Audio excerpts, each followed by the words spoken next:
আসসালামু আলাইকুম এভরিওয়ান, কেমন আছেন সবাই? আপনাদের সবাইকে সাদিয়াস লাইফস্টাইলে স্বাগতম। আমি আজকে আপনাদের সাথে শেয়ার করব কিভাবে সরিষা ইলিশ রান্না করতে হয়। সো সরিষা ইলিশ রান্না করার জন্য আমি এখানে 4 পিস মাছ নিয়েছি। আগে থেকে ধুয়ে রেখেছি মাছগুলো। এখন আমি এখানে কিছুটা লবণ অ্যাড করব, তারপর সামান্য পরিমাণে হলুদ দেব।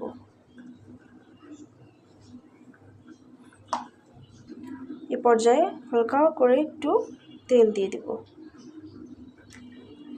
তারপর সুন্দর করে এগুলো ইলিশ মাছের সাথে মাখিয়ে নেব। এগুলো আমি সুন্দর করে মাখিয়ে নিয়েছি। এখন আমি এগুলো সাইডে রেখে দিব। এ পর্যায়ে আমি এখানে নিয়েছি কিছুটা সরিষা, সাদা সরিষা। আর সরিষাগুলো ধুতে গেলে অনেক সময় সবগুলোই প্রায় পড়ে যায়, ধোয়া যায় না। এই জন্য আমি একটা ছাঁকনির সাহায্যে সরিষাগুলো ধুয়ে নেব।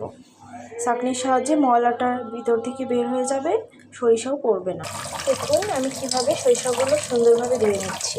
আপনারা কিন্তু আমার এই স্টাইলটা অবশ্যই ফলো করতে পারেন, যাতে সরিষাগুলো না পড়ে যায়। আমার ধোয়া শেষ। এখন আমি সরিষা আর ফেলে রাখা কিছু কাঁচামরিচ দিয়ে এগুলো ব্লেন্ড করে নিব। আপনারা চাইলে পাটায়ও বাটতে পারেন, আবার ব্লেন্ডারও বাটতে পারেন। এখন আমি এভাবে সুন্দরভাবে এটা বেটে নিব।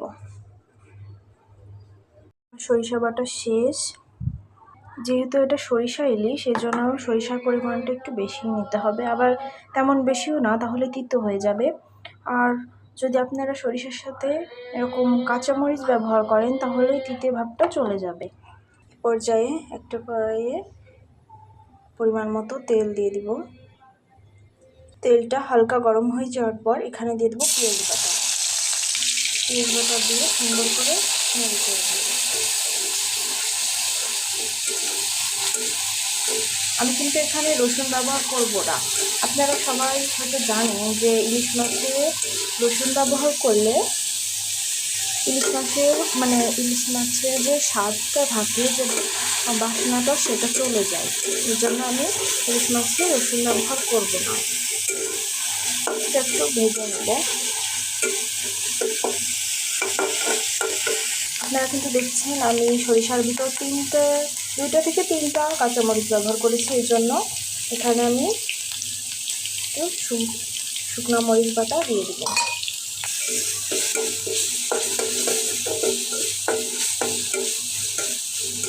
যাতে ঝালটা ঠিকঠাক থাকে।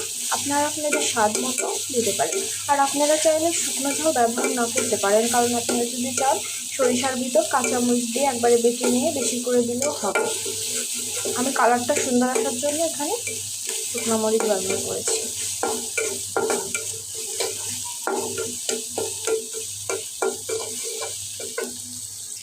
এ পর্যায়ে দিয়ে দেব সরিষা বাটা। সরিষাগুলোকে সুন্দরভাবে কষাতে হবে, যাতে এর তিতে তিতে ভাবটা চলে যায়।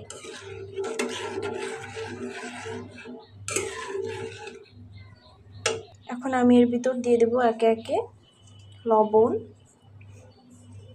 পরিমাণ মতো,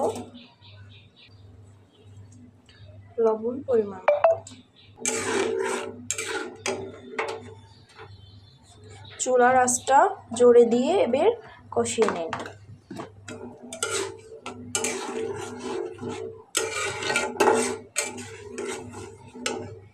তারপর দিব পরিমাণ মতো হলুদ।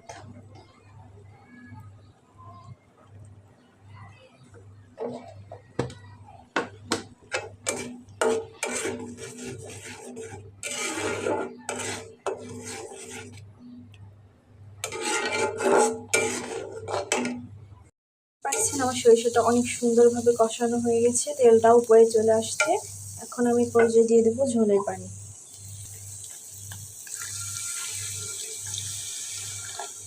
ঝোলের পানি দিয়ে এবার আমি বলক আসার জন্য অপেক্ষা করব। বলকটা চলে আসলেই তারপর আমি মাছ দিয়ে দেবো এখানে। আপনারা দেখতেই পাচ্ছেন অনেক সুন্দরভাবে বলকটা চলে এসেছে। এ পর্যায়ে আমি মাছগুলো এখানে দিয়ে দিব।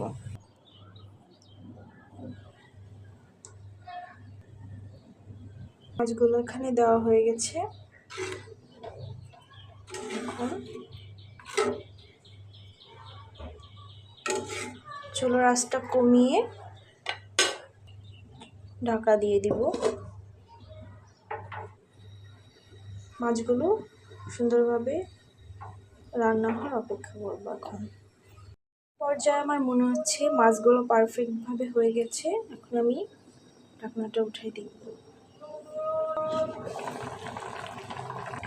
আপনারা জাস্ট দেখুন কালারটা কত সুন্দর আসছে, পারফেক্টভাবে রান্না হয়ে গেছে। আপনারা আপনাদের স্বাদ মতো লবণ চেক করে নিতে পারবেন। আমার মনে হচ্ছে একটু লবণ কম হয়েছে, এখন আমি আরেকটু লবণ দিব।